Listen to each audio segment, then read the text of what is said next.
Micha, let's jump right into this. In my opinion, this is a false claim by Secretary Kerry. Israel is the one who has been open to a two-state solution. It's the Palestinians who aren't. And you can't really have a two-state solution when one entity believes that the other entity should not exist.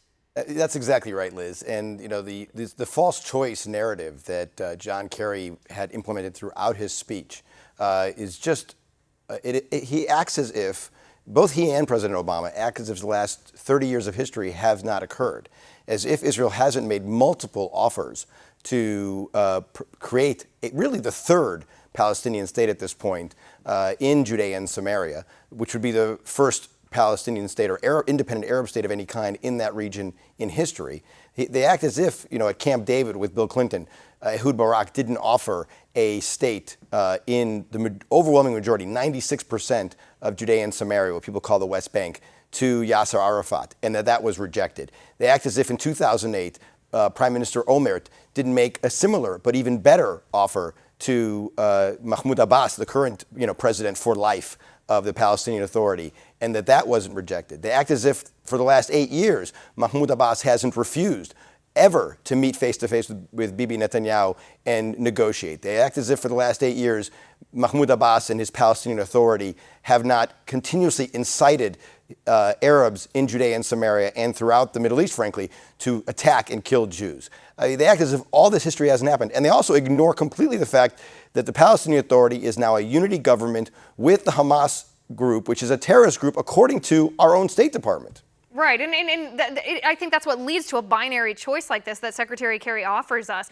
which it is fundamentally, logically, just looking at what you just said, looking at the facts of the case here, it is not the case. It is not factual here because the offer he gave, the choice he gave to Israel was either you capitulate with the Palestinian demands here or you cease to exist as you know it. Those are not the only two options on the table here. Of course not. There's all kinds. Look, this land for peace, narrative, that if Israel just gives land, then the Arabs, in particular the Arabs who currently identify themselves since 1959 approximately as Palestinians, would give peace. That's been proven incorrect. When Israel gave land to Hezbollah-led Lebanon, we didn't get peace in return from the Lebanese. When Israel left every inch of the Gaza Strip, and including uprooted 10,000 Jews from their homes and handed over billions of dollars in infrastructure to the Palestinian Arabs living in the Gaza Strip, it didn't get in return peace, right? So we need to understand that this land for peace narrative that Barack Obama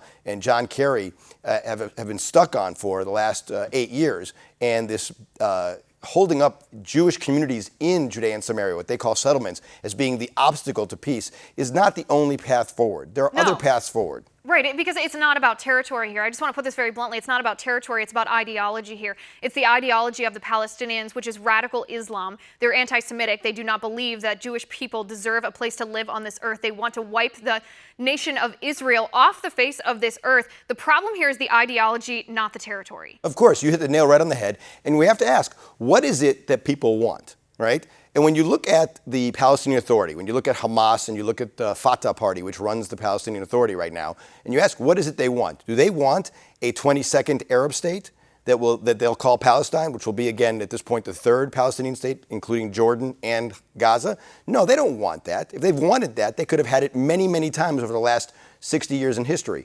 They've always said no to it. What they want is to eliminate the one Jewish state. So when we look at what they actually want, we understand what the problem is. And then, of course, that creates different solutions for us. Right, and I think that just demonstrates the naivete of Secretary Kerry, too, to think that giving back, even if Israel gave this tiny sliver of territory back, that would solve the problem. It certainly would not. Micha, in my opinion, this is an attempt by Secretary Kerry, by the Obama administration, to justify the United Nations Security Council resolution that condemned these settlements, that painted Israel as an international lawbreaker. They're trying to cover their own tail, to put it bluntly, because they were the ones behind this resolution. They didn't just sit by and let it happen out of their control. They actually served as the whip to try to make sure that this vote passed, and then they refused their power, which they did have the power, to be the one to say, no, we're going to veto this. This is not how it's going to be. Sure. I mean, the Egyptians have already revealed and disclosed transcripts of conversations between Secretary Kerry and representatives of the Palestinian Authority, which show that this administration, once it was in its true most lame duck period after the November election, was orchestrating this resolution. And the reason they did it is because they want to create facts on the ground on an international law level that really bind both Israel and the new administration coming in Washington, and particularly because the Democratic Party lost the last election. So that's another reason for them to do this.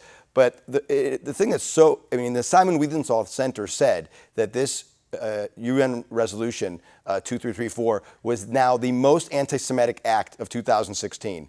And it really is. If you think about it, the notion that Jews living in the Jewish quarter in Jerusalem, that Jews praying, as I just did last week, at the Western Wall in Jerusalem, are engaging in illegal activity, according to this UN Security Council resolution, is simply preposterous and uniquely anti-Semitic.